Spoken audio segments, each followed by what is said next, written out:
उपासक फंस जाता है। सामने वाले को प्रसन्न करने की चेष्टा में कभी कभी उपासना में बाधा खड़ी हो जाती है। ये कैसे संतुष्ट होगा? ये बहुत बड़ी कमी है। इसी को कहा गया है दया बिना साधु कसाई, और दया करी तो आफत आई। सामने वाले को परमार्थ का उपदेश करके दूर हट जाना चाहिए।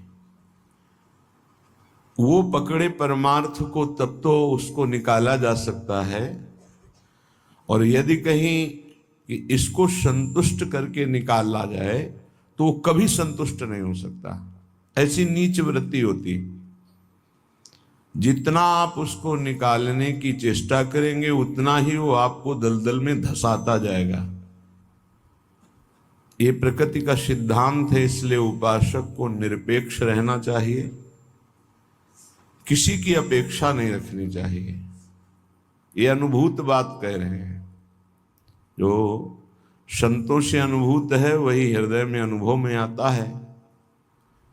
उपासक को यदि कभी ऐसा अवसर मिले कि किसी को भगवत मार्ग में बढ़ाना है तो वो ये ध्यान रखे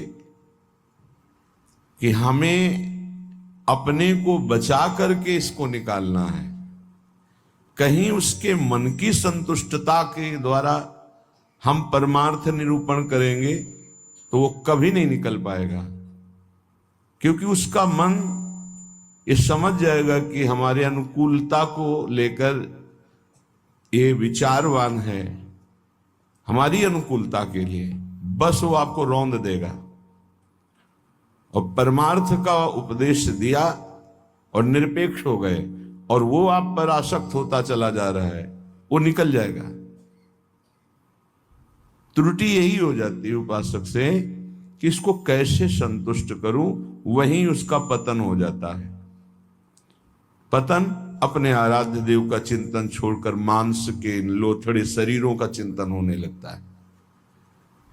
ये कैसे राजी रहे, वो कैसे राजी रहे, परिवार कैसे राजी रहे, भगत कैसे राजी रहे। निकले थे हरि को राजी करने के लिए और हो गया प्रपंच को राजी करना। ये बहुत सूक्ष्म बात है। ये शास्त्र सम्मत और हृदय सम्मत बात है, दोनों के अनुभूत। यदि भगवत मार्ग में आगे बढ़ना है तो किसी को संतुष्ट करने का भाव खत्म कर दे। शास्त्र सम्मत उपदेश है, पकड़ना है पकड़ो, नहीं पकड़ना है तो डूबो।